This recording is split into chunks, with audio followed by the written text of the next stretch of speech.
Good evening. Let's start by, Tzedakah and Maaser Kesafim is the title. Let's try to define some terms in a basic way. Tzedakah, I'm going to say, is using money to do a mitzvah, okay? And Maaser Kesafim is monetary support for poverty relief. Okay? Poverty relief. Some money's for the poor. So let's take a step back. How does the Torah see these systems working? What's the Torah system for tzedakah, the Torah's version of tzedakah and Maaser and support for the poor? How does that work in the Torah system? Let's sort of list all the different ways. There are many, many, many. Let's sort of list them together. Tzedakah then could be like using money to buy food for shopping. No, sorry. No, so that's not tzedakah either. So never mind. Money for a mitzvah. I know. As I was speaking, I was thinking somebody's going to say that. So so let's leave it. Not define anything right now. Let's go back to the Torah. How are poor people taken care of? What are demands the Torah makes on your money and your property? How about that? Paya. What's that? Leaving a corner of your field unharvested. Right. I think all the corners, right, of your field. Yeah. Right. When you have a field, you have to leave the corners for the poor to, I guess, go to each field, and they go to each corner of the field, and they can harvest that for themselves. What's that? What else? Leket. What's leket? You drop. No. I think that's well, leket, I think, is when you are harvesting wheat, you like grab a bunch, and then you go like that, and you cut it, and then you take it into your satchel or something. Okay? When you grab it, there are going to be some strands that fall, and so they don't get cut with the others. So as you go through the field, there are going to be some which are going to drop away. I think that's... Right, so anything you drop, you don't pick up. It's not even, right, it was never in your hand, I guess. Or it sort of failed to be included in your grasp as you were cutting. And what else? Shikha. Yes, what's shikha? Well, you forget. That's like as you go through, if you like miss a patch. Oh. Okay? So if you miss a patch of your field as you're harvesting it, the poor get it. Okay, we know a lot, we guess we know this from the Torah, we sort of see this, the only example we have in Tanakh that I can think of, where we see this in action is in Megillat Ruth, where Ruth, this is how she supports her family. She goes to Boaz's field and he observes his mitzvah. What else?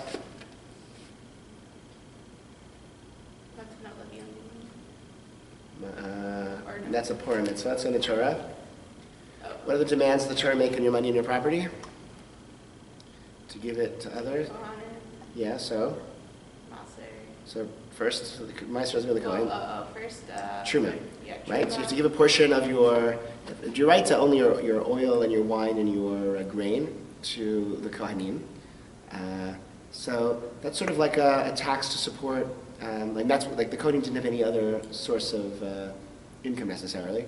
So this was like paying for religious services. Okay, this is how the Beit HaMikdash was able to function, because the Kohanim, who were busy in the Beit HaMikdash, they were paid with all of these food donations, the Trumot. Maaserot went to the Levi'im. So Trumot and Maaserot together is basically the salaries of the Kohanim and Levi'im, who were serving this religious capacity for the community. What else? That's Maaser Rishon. What else? Maaser Sheni. Yeah, what's Maaser Sheni? So there's a cycle, okay? So Maaser Sheni, I never remember this. Maaser Sheni is of the 7-year Shemitah cycle, in year 1, 2, 4, and 5. After you give your Truma and Maaser, you separate another portion. That's your Maaser Sheni, and that you have to eat in Yerushalayim. So the owner gets to eat it himself, but he has to eat it in Yerushalayim. Okay? Or he redeems it to a coin.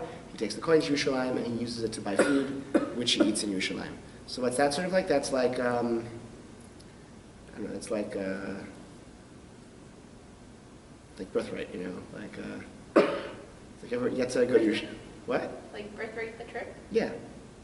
It's like, there's a value that every Jewish family should travel to Yerushalayim and have this meal there, right? Pretty regularly, right? And a portion of your income in years 1, 2, 4, and 5 is set aside exclusively to be eaten in Yerushalayim. So that sort of fostered a kind of collective religious experience. It's like, I don't know, like the Daf Yomi Museum. Like everyone comes together from all over and they have this big collective experience together in Yerushalayim. Okay. What other, I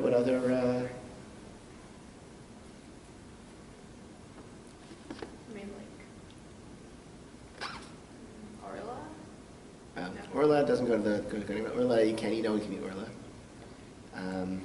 There's also Maaser Ani, right? In years 3 and 6 of the 7-year cycle, right? Years 1, 2, 4, and 5, Maaser, the food, that portion of your food is Maaser Sheni, that's eaten in Yerushalayim. In years 2, 3, and 6, it is Maaser Ani, it's an extra portion that's given to the poor. So that's, I guess in the other years, I don't know what they're eating Shecha, Lechet, and Peah, they're eating from the gleanings of the field, but in year 3 and 6, they get an extra portion from each field. Well, everyone's field's not on the same cycle. No, I think everyone, it is. Oh, they are. It's a Shemitah cycle, yeah. And in the 7th year, the Shemitah year, everything is all the land is ownerless, and everyone can kind of take whatever grows, and it's a sort of social equalizing year, and the debts are canceled, and that's also like a redistributive kind of a function. You can redeem right? If land gets sold, you can redeem it at an amortized rate. And the Yovel year, land goes back to its original owner. So we really try to, which also has a redistributive effect in keeping everyone on an equal footing in terms of their economic status. So do we know that this ever functioned? Trumot, Maasrot, Leket Shecha Peah, Maaser Sheni, Maaser Ani, Shemitah, Yovel. Do we know this was ever a period in Jewish history when the Torah's system for economic social justice was practiced and observed? Yeah, I think it was. When?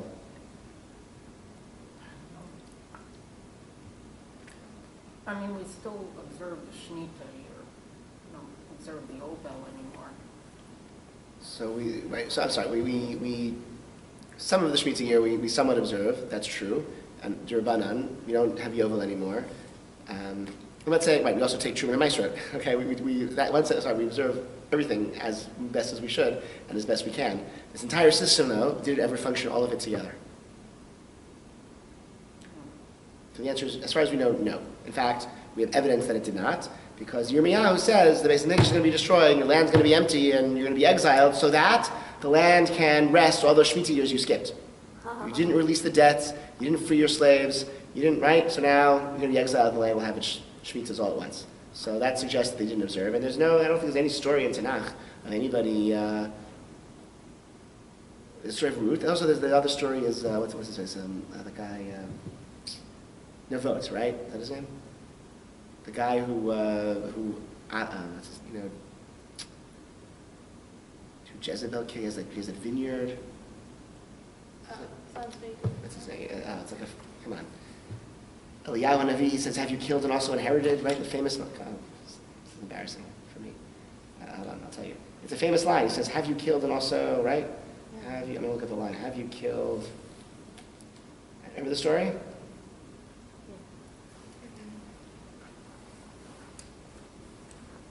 First Kings 21:19.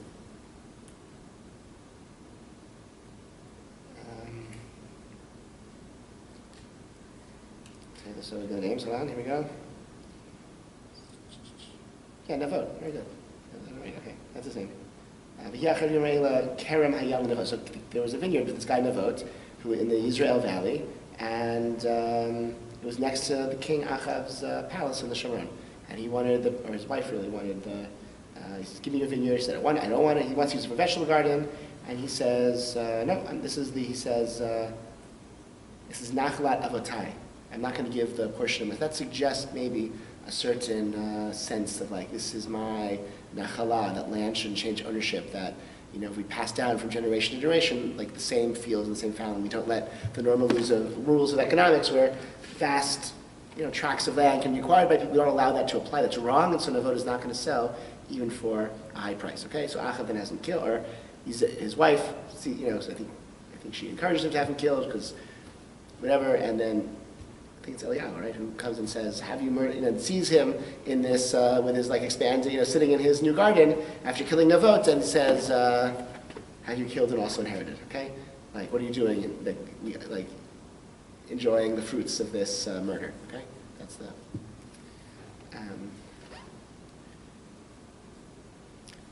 so this Torah system, we never followed these rules of the Torah in a comprehensive way.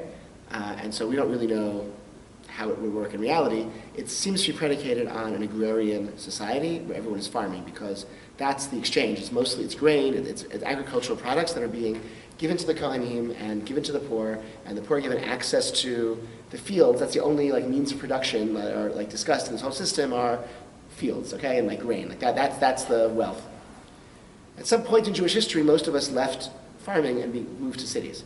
This happened a very long time ago, but by the time of the Mishnah even, it seems clear that most Jews are not farmers anymore. There are still Jews who are farming. I think most are probably not by the time of the Mishnah, because a lot of all the thing of the Mishnah, all the things described, there's loans, and there's shopkeepers, and there's artisans, and there's builders, and all these workers, and you're hiring. It's just a very it seems very urban and or village life, as opposed to everyone on his little homestead, who's reaping and his own little field.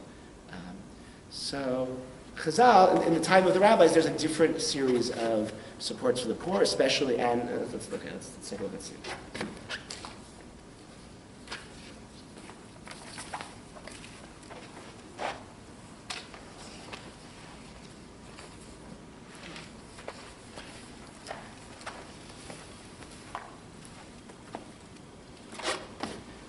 So there are a whole series of systems in place. The famous one is the tamchui. That's the soup kitchen. Okay, the Mishnah soup kitchen is called the tamchui. Here's an example of how it's a very famous case where it appears. I know Mishnah you may be familiar. Arvei Pesachim, Samach leMincha, and Erev Pesach, as Mincha time approaches, Lo Yochal Adam Ad Shetzech. You can't eat until it gets dark. Right? You can't start your Pesach Seder early.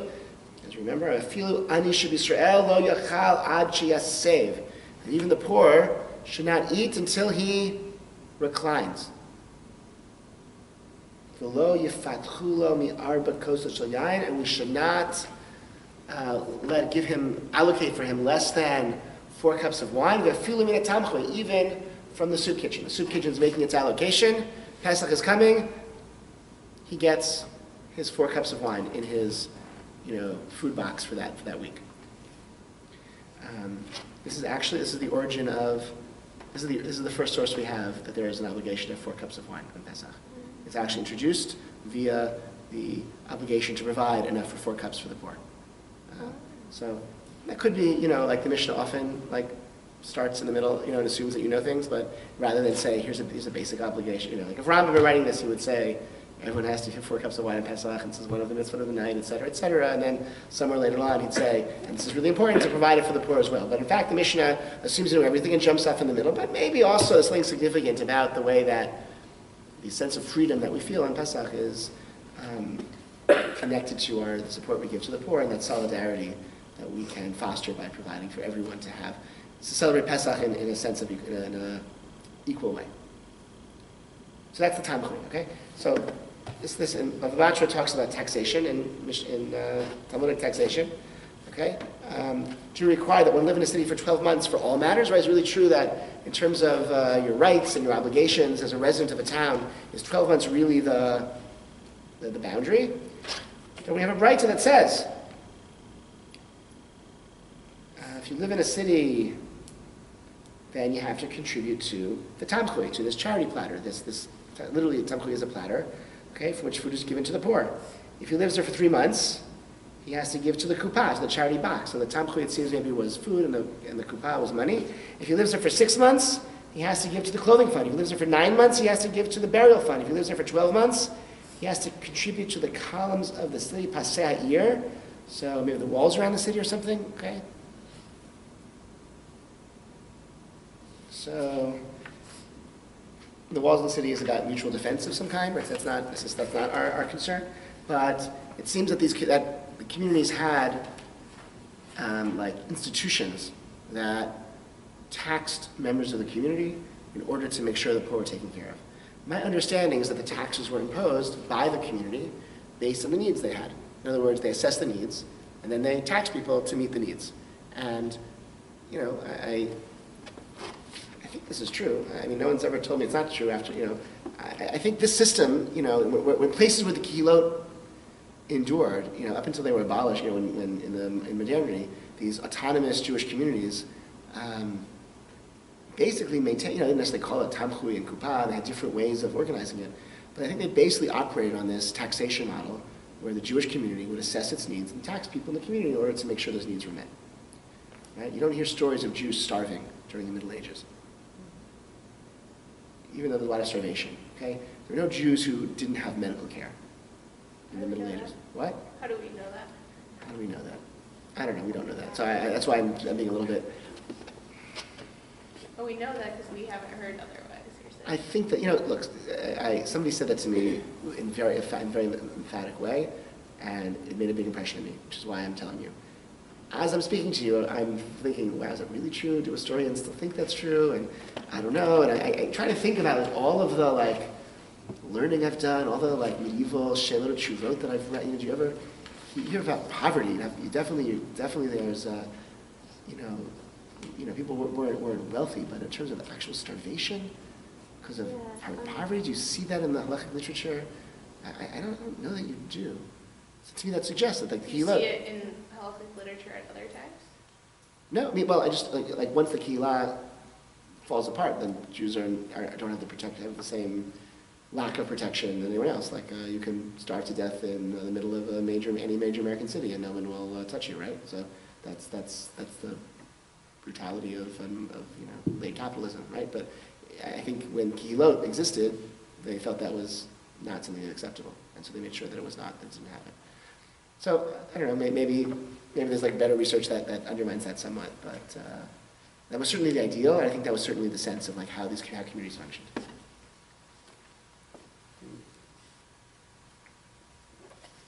So this is an updating, right, of the systems in the Torah, right? Systems in the Torah assume agriculture. Systems in the Torah don't really offer much support for the poor when people aren't farmers. And so these rabbinic institutions are monetary, they're based on a taxation model, and they're levied by semi-autonomous Jewish communities, the kehillot, to make sure this system's function.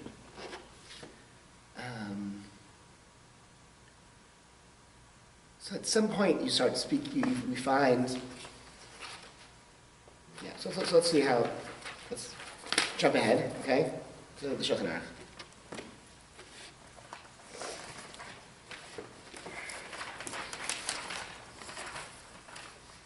So here's how this sort of, so the amount of charity one shiur mitnitina. So this is, okay. How much should you give and how? Okay, so the amount of charity one should give is as follows. Im yado masaget yiten kefit tzorech ka'aniyim. If you have a lot of money, you give according to what the needs of the poor are. Im ein yado masaget, you can't have enough to support all the needs of the poor. Kol kach yiten ad chomesh nechasav. Mitzvah min hamuvchar v'echad me'asara mida benonit pachot mikan ayin ra'a. So 20% is the maximum. 10% is moderate, and less than 10% is stingy. Now, this is only if you don't have enough. I mean, if you don't have enough to give more. I think if you can give more, it seems you could, right? If you could meet the needs of the poor, if you're, I don't think a billionaire should have to be limited to 20% of his income, right? If he has more money than he could possibly spend in a lifetime, I don't think this comes up. This only comes up with a person who can't actually solve every problem with his own money. So give 20% is generous, 10% is moderate, and less than that is stingy. So what are questions? There's still a lot of questions though. Like? Maybe you can't give it? Maybe you can't give it. How do you, because? You have no money. Right, so who does this obligation fall upon? How are we determining, is this your gross income, your net income? Right? Which type of income is subject to this? What expenses are we deducting off the top versus not? And that's the other way of saying, right? That's the other way of saying it. The Ramah says, he adds and says, so he says, don't give more than a fifth, because then you're going to have to, ask for charity. That doesn't solve any problem. Again, I would, with caution suggest that I think for a billionaire that wouldn't apply, because they can give well more than a fifth and not need to depend on other people, right? Don't worry, there are no billionaires who are giving more. I looked at a list recently of the percentage of income donated to charity of the largest philanthropists in the country. Do you know what what percentage of their income they're giving? What? Guess? Less than 1%. That is true. Philanthropists, though? They're What? philanthropists, though. Which Like the means biggest philanthropists, so they're very rich, but how much of their income are they giving? 5? 10? So I think like Bill and Melinda Gates, who I think Oh, sure. are the most generous people in the country, I think their giving is 1.5%. No. And some of the others who, it's like 0.1%, 0.3%. So in general in America, middle class people give a higher percentage of their income to charity than wealthy people do, and the very wealthiest often give extremely little. There might be one or two exceptions, I think so. What are they even That's doing true. with the rest of their money? I don't know. I've adopted a very anti-billionaire, like philosophical, ethical position recently, and I guess maybe if I became one, I would rethink. So I challenge anyone to, attempt to do that and see what happens. But no, I think there's something deeply disturbing about having more money than you could possibly spend in a lifetime when there are so much good it could do, like tomorrow. Right? So. Yeah, just use like, even if you gave 10% of it, you'd have more money than anyone else around you. Right. Anyway, okay, but that's not our topic, okay? Well, the Ramah says don't give so much that you depend on others, but, I don't know, like the wealthiest person in the world in the time of, in the 16th century, it was a different situation. Okay, anyway, then he says, oh, look at this, right. Okay? But when you're dying, you can give all your money away, right? Because then you don't, in other words, it's not about, it's not that it's something wrong to give all your money away, it's just that you don't want to depend on others, right? That doesn't solve any problem if you help this person and you yourself are then impoverished. That doesn't solve any problems. So it must be instead that, so therefore, at the time of death, you can give whatever you want because you're not going to need it, right? As they say, you can't take it with you, right? So you might as well give it away. Everybody gets a Cadillac at the end, okay? You all get that last ride in the Cadillac, okay? So, anyway, okay. Then he says, "V'ein lasot Maaser shelo devar mitzvah kagon nerot lebeit hakneset o shar devar mitzvah rachi tenu anim." And this Maaser, this tithing of Maaser, like this tenth that we're giving, should not be used for a donation to the shul or, right? It should only be gifts to the poor. So the Ramah is clear here that this Maaser Kesafim, this monetary donation, which is, let's say, between 10% if you're normal, 20% if you're very generous, hopefully at least 10%, right? That is money given to support the poor. And a donation to your shul, a shul where you daven, like that's money used to do a mitzvah, okay? It's not supporting the poor. But What? Tzedakah? So I think we usually colloquially use tzedakah for any charitable donation. Any donation you give to a nonprofit that does good in the world, we say that's tzedakah, okay? So donation to your shul, we say that's tzedakah, okay? Colloquially, we certainly say that, right? Donation to yeshiva, we say that's tzedakah, okay? But the Ramah is saying, that's all very lovely, but make sure you give 10% to the poor. I had that argument with Norm. Oh yeah? What? Because he said the Who won? donation- Your dues to the synagogue is not helping the poor. So I asked Rabbi Wolkenfeld, who was there at the time, and he said, well, yes, it does. We provide for the emotional and social and different needs of the community. But that's assuming everyone in the community is poor.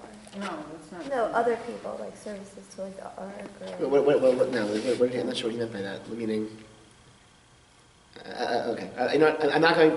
I have a policy. I don't comment on what other rabbis said to people who aren't me because I don't know what he said. I don't know what you understood. I don't know what I understood. So I could have misunderstood you, and you could have misunderstood him. And he might have been right, and he might have been wrong. He might know something I don't know. He definitely knows something I don't know. So there are like many stages of possible misunderstanding. So I'm not going to comment. I don't think a donation to your, like, the Ramah is saying, I think the Ramah is saying that a donation to your, certainly your synagogue, right, does not count for the 10% that an average person should be giving that support the poor. That's poverty relief.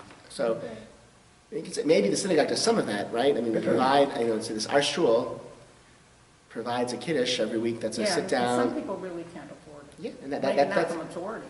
Right. So let's say the shul, the net cost to the shul for the kiddush is let's say $30,000 a year, and of those $30,000, maybe $1,000, $2,000 is lunches for people who would otherwise really not have such nice food to eat on Shabbos. So that's like maybe let's say $5,000 out of the shul's budget is really not. There are more efficient ways to get lunches for poor, So How about the money you pay in taxes? A lot of good.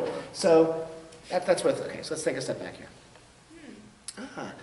So so your your taxes are going to a lot of things. So it's Social Security. So every private charity in the country that provides support for the poor, all of them combined, is a drop in the bucket, inconsequential, compared to Social Security, Medicare, and Medicaid. So actually, it's not even close.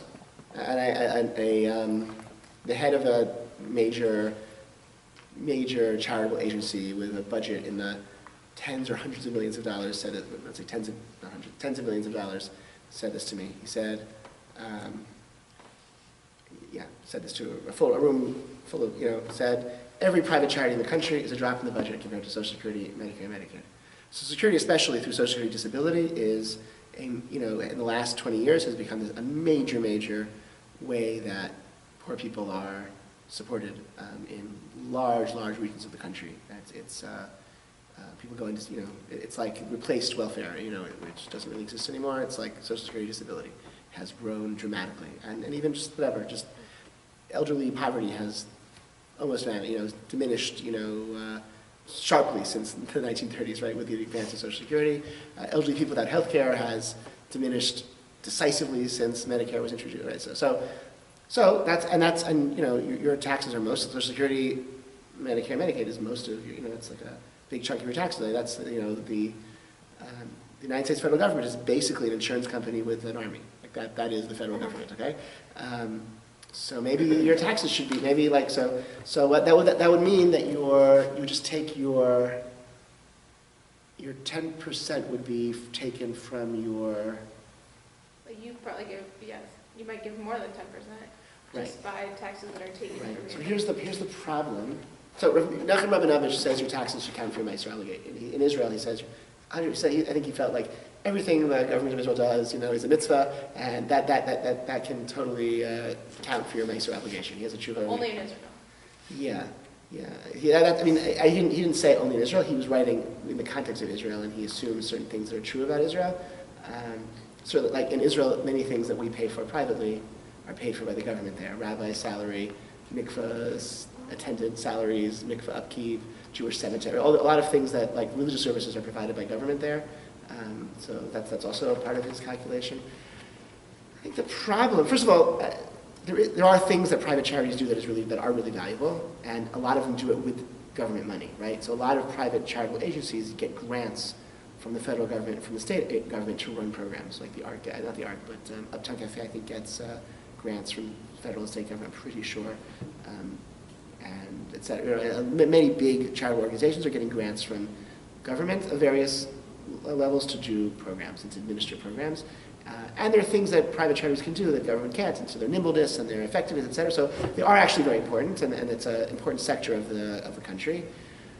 The other piece I'm kind of worried about, like if you're going to claim credit for the mitzvah that your tax dollars perform, then like how can you get out of responsibility for all of the averot that are done with your, right? I mean, your tax dollars also murder like thousands of people all over the world, right? I mean, that's what was it that Martin Luther King said, that the greatest source of violence in the world is the American government, right? The American military. And he said it in the 60s when it was possibly true, right? So, like if government's bombing Cambodia and like killing hundreds of thousands of people, right, in these in illegal wars, right? So is that on us? I mean, in some ways it is. I mean, I guess it is, right? But that's, it's just in a way that I think makes us feel uncomfortable. So you just have to take the good and the bad. If you're going to say that, well, I don't have to, my charitable, responsibilities for the poor are taken care of by my Social Security taxes, then you also have to recognize, okay, so we're all, every time, police officer shoots and kills an innocent person, every time, we drop a drone strike on a little farming village in Afghanistan, like that's also on us as well, right? All of those killings are on us as well, and maybe that's true, but I think you can't. I don't think you can have one without the other. I think that's a concern. Yeah. It's supposed to be voluntary, though, no? What's supposed to be voluntary? The giving. No, I don't think so. I don't think so. I think that's taxes could count. Well, in there, they were taxed. Yeah, exactly. I don't think there's nothing. I think that's actually, this is like a, the English words that we use, philanthropy, right? That's Greek, right? But philanthropy, I think it means like love of people, right? Anthro is like people, like anthropology, and phil is like loving, something like Philo-Semites, those like weird people who love Jews, right? So philanthropy is like something that you do because you love human beings, okay? And charity, I think, comes from, I think it's the same root as like core, like heart. So like your heart moves you towards like acting in this loving way for the person. Tzedakah comes from tzedek, which is about doing the right thing, doing the just thing, okay? Which is a really very different kind of idea. It's really about what the other person is entitled to, what you're obligated to provide to them. And the tamchalui and the kupah, like all of these Talmudic institutions, these were taxes. And I think, yeah, when Jewish communities were intact, they taxed their members. And even religious things were taxed. In some European countries, in Germany, it works that way still, where a portion of your tax money goes to support the religion that you check off on the box. Okay. So the Jewish community is funded by the taxes of Jews in Germany, and yeah. Okay. So it's sort of interesting. I was talking to Tali and John, who lived in Germany for a few months, and they said like the community was like well funded. They had like there was like a chazan and a balkore, and they had like all the like professionals you could possibly want were there for a relatively small community, but nobody would do anything like, because they just felt like, I paid my taxes, like why should I have to do any of this? Like shouldn't the community just hire somebody to do this? It's very interesting dynamic there. So yeah, in Israel, where a lot of it is also supported by the state, there's less. No, on the other hand, I don't know. Like I was thinking, like there's not a. I don't think there's a single synagogue in the state of Israel. There's 10,000, 20,000 synagogues in the state of Israel.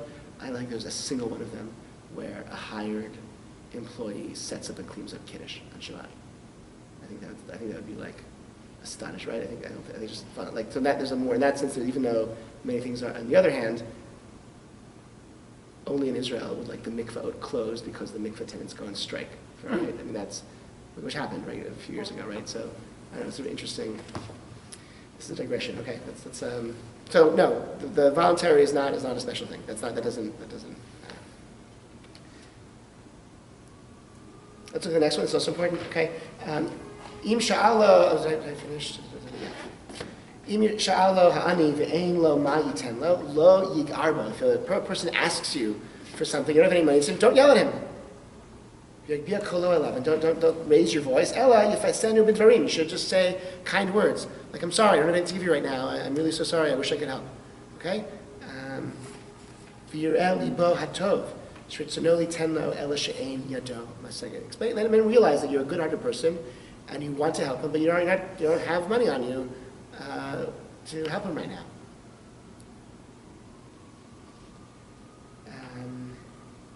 And the Ramah says, "Ve'asur lahachzir ha'ani hashoel reikam, afilu einoteno rak rogeret achat, shema al yishov dach nechlam." Okay, Ramah adds, it's forbidden to give him nothing. Even if you're just giving him like a grogeret, like a dried fig, a piece of dried fruit, or something.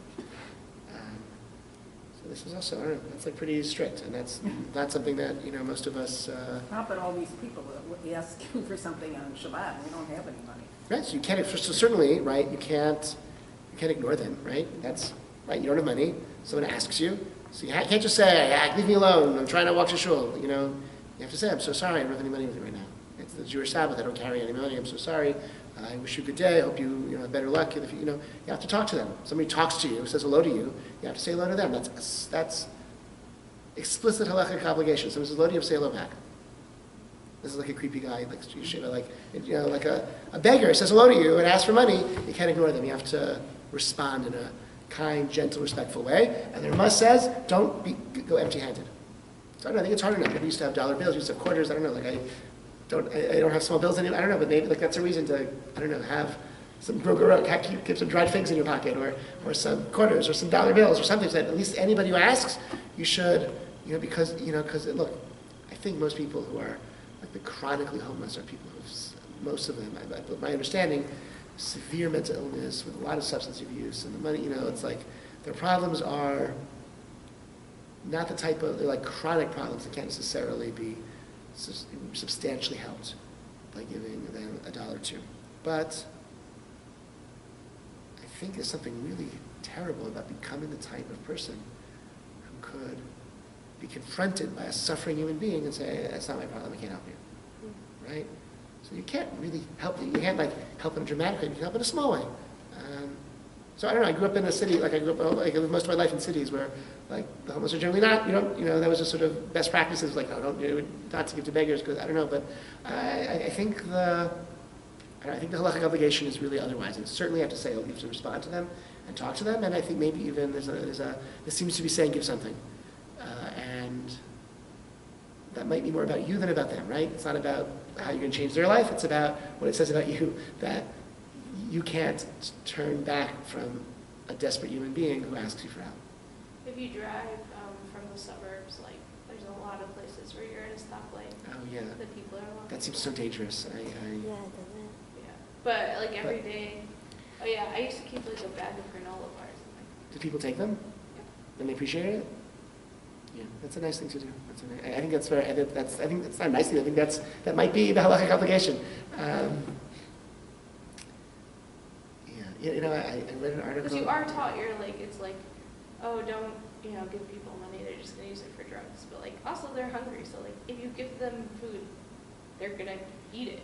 Yeah, exactly. And I don't know, that's not your, if they want to use it for, if they're used, that's their choice. Even if that makes them comfortable. Yeah, it's not your business what they do at. Right. I mean, it's not, Yeah, at that you moment it's give not your them. business. It's not your concern at that, It's right? not, it's Right? not Or, your to sort of judge how they're going to use their money. I mean, someone can look at you. I don't know, I probably, I use my money in a much less defensive, right? I mean, right? For $25, you could buy mosquito bedding that'll save a life, right? I can go right now, each one of us, with my phone and a credit card. We could all, right now, we could save 4 lives, right? With probably the money that we have in our pockets. Mosquito what? Mosquito netting to prevent malaria, right? Or something like that, right? Or some basic, cheap medication that could be very quickly funneled to some developing nation or some refugee camp where it could provide some tuberculosis medication or netting to prevent the spread of malaria or water purification, right? We could, right? And I don't know. So this guy has no money, and what he has he's using for drugs. And I have some money, and I'm not using it to save lives that I could save. So I'm not sure who's in a better position to judge me or him. I'm not sure. And again, it's not, at this moment, it's a desperate person asking for help. I don't know that it's my place to judge his life. What does it mean to, what type of person am I, that a human being created in the image of God is turning to me and saying, I need help, I'm suffering, and I keep my window rolled up. I don't know. So I'm as these words are kind of rolling over me, I may, all right. Right, it's not help them, it's oh, let's not, it's from Tehillim, don't let them turn ashamed. Yeah, because if you just If say, you ignore them. we certainly can ignore, ignoring, absolutely. Yeah. It was just an interesting aside, there was, I forget where, some city in, maybe it was, I don't know, it was a surprising city, I don't remember where it was. They decided that they actually, the solution to homelessness, they thought, let's just give people homes. and they provided housing for the chronically homeless, and they also provided daily visits with social workers to make sure that they were taking their psychiatric medications regularly and were keeping up on their drug rehab, kind of plans. And this program was very successful and saved a ton of money because it was so much cheaper to just buy housing, provide free housing to the chronically homeless and social workers so they don't, to keep them safe in that housing, than it was to every 6 months they have to be taken into the ER because they're hypothermia on the sidewalk, and and they get arrested by the police for urinating in public, and they go to jail every time someone goes to jail for the night, that's like a few $1,000s, and right, and every time someone goes to the emergency room for hypothermia or whatever, that's $500,000 that the hospital absorbs, right? So just for the money that we're paying not to help them, we could just solve the problem. And this was done on the scale of a city, and I don't know why it's not. What city was it? I don't remember. I read about it, I think, in the New Yorker. It's been written about in other places. It's a pretty dramatic story. And if you follow up, I'll try to find the story. This is known years ago. It's not, I don't know why it hasn't, I have my, off the record, I can tell you my suspicion. I want to go do it. Okay, last source we'll look at on this sheet.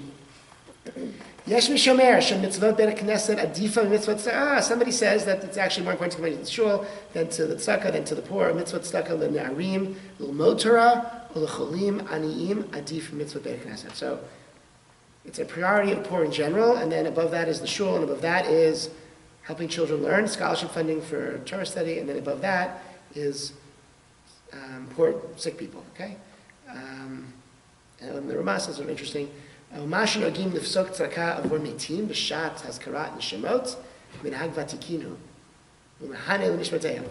our practice of pledging tzedakah when we memorialize, commemorate the dead. This is a very ancient practice, the Ramah says, from the Rokeach. That was the Lezer of Worms, an early medieval source. And it works, okay, it's effective. It helps the, so I don't know how we knew that, but if anyone would know, it would be the Rokeach. It helps the dead, and that's also, a practice we have. Questions or comments on this so far? Wait, so what, was there any conclusion to No, I just thought it was interesting. government taxes? Yeah, so So we're probably gonna run out. oh my gosh, that's right, we started, okay, I totally, Just FYI. oh my gosh, that's amazing. Okay, I was like, I don't think to say today, I'm so tired, I have no energy. Yeah, I can't read a word. Okay. This is Tzitz Eliezer, very important modern posek. We'll look one paragraph together. Okay. Paragraph Zion. Oh, you can see, here's the title page, okay? Tzitz Eliezer Waldemar, okay? This is,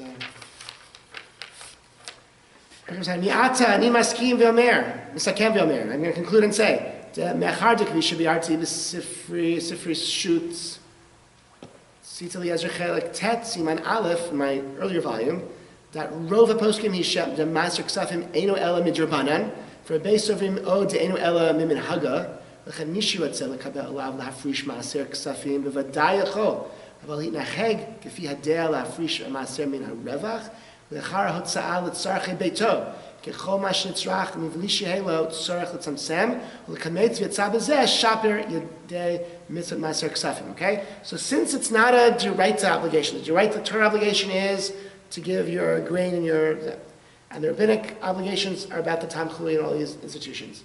This Maaser Kesafim, this monetary donations to support the poor is a minhag, a very good minhag, but because it's a minhag, you can decide how you want to keep it. And if you want to decide that I'm going to keep it in such a way that I'm going to give my 10% after all of my household expenses are already taken care of.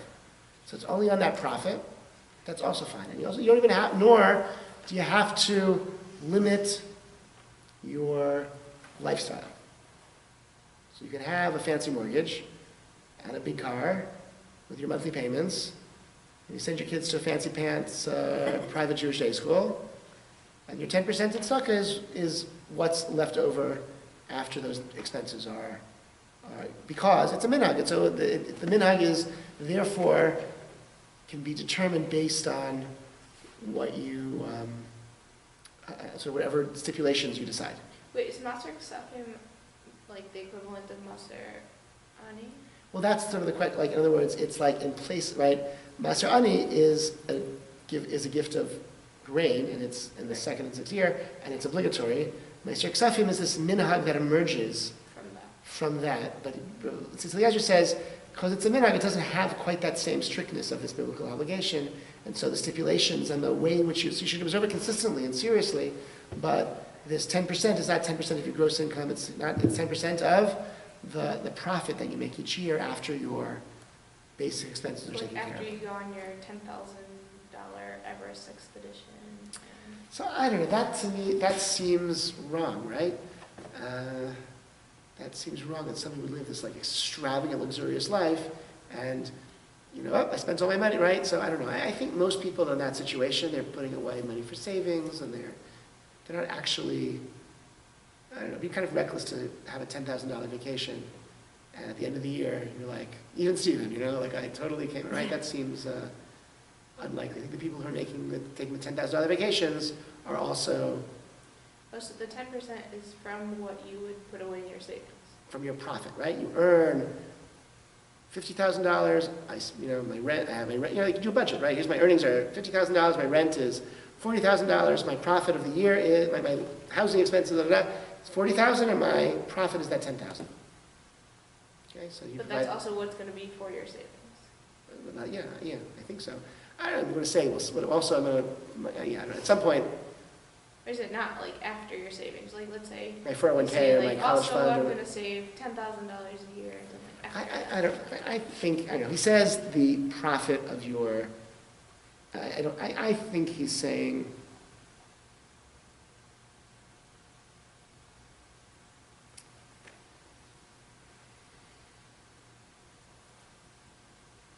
Like, what is your lifestyle shouldn't suffer? Like, what about your future lifestyle? The 401k, you'll, Right, but you can determine how much you put in here. Like, is this pre-401k? I think it's pre-401k. I think it's your living expenses. Deduct your living expenses, but then try to give 10%. But like your 401k is your future living expenses. right. Yeah, For some. because you'll get, if you retire. You still get 90% of your Yeah. profit you can put in your 401k, right? Because you're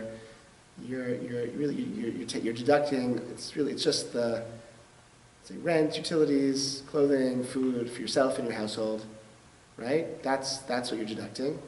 And you see what's left, and then 20% is generous, 10% is medium, less than that is stingy. You could do that. Maybe you're stingy, but 10% of that profit that's left, that's a fine way to do the mitzvah. He says he's not against someone who does more, but he as a fine basic way to do the mitzvah, he thinks that's okay. Okay, so. But Rabbi Danny Nevins is a conservative rabbi who some years ago made this document, which he takes all this material and he tries to kind of update it into contemporary ways to kind of add some rigor to this entire system. So, but we didn't answer, like, is American tax? Yeah. So he says, oh, I see. Right. But does like the portion? Why would that? Because wouldn't that just be?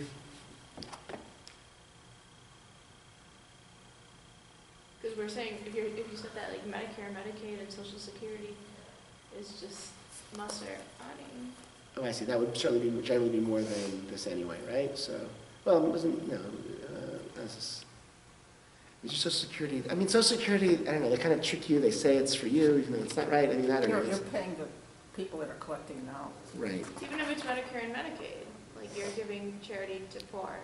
Right. So that's like, what's that? Like 3% tax? Was that? I don't know.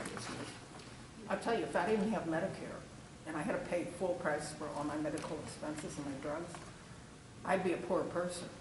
You're welcome. Yeah. It's very important. It's very important. Yeah. It's crucial. These are very crucial things. I didn't see that. I didn't see that discussed. I don't think. So Like, does anyone say that? Yeah. Like, I've not seen. Just paying taxes in America. Yeah. I have not seen. I think the problem is just it's I don't know. What's the percentage of the federal budget that's Social Security, Medicare, and Medicaid? Is maybe 30%, 20%, so I don't know, if you want to do some sort of calculation of that sort. Maybe you want to... But in Israel, that would be like your tax. He felt, Rabbi Navitch, first of all, it's a more generous social welfare system there, and he felt even the stuff that it wasn't, was also a mitzvah. They were protecting, you should register, it was all some mitzvah of one kind or another. So he felt more, we could look at, No, but Maaser Kesafim is not just for mitzvah, it's like for poor. Right, so right. I believe he felt that could count. That Shuvah, it's not very long, I haven't seen it in a long time, but it's relatively short, that's pretty easy to look at. I've not encountered anyone who says that for America. You could learn through his argument and see if it applies to America. Rabbi Nevins did, which he takes all of these biblical mitzvot and he tries to update them for like a modern American family household to sit down and do once a year. And so, like, Shuvah Maaser was how people supported their, the Kohanim and the Beit HaMikdash. So, like, that should be like what we pay for. That's day school tuition. That's shul membership dues. Okay, that's donations to yeshivot, to rabbinical schools. Like that's Shuvah Maaser. Okay, Maaser Sheni was like a family trip to Yerushalayim. So, like trips to Israel, trips to like Jewish music history sites. Okay, these types of like things that enrich Jewish life, or expenses for buying a lulav and etrog, right? That's the modern equivalent of the Maaser Sheni. It's a money set aside for these like enriching Jewish experiences that can be expensive.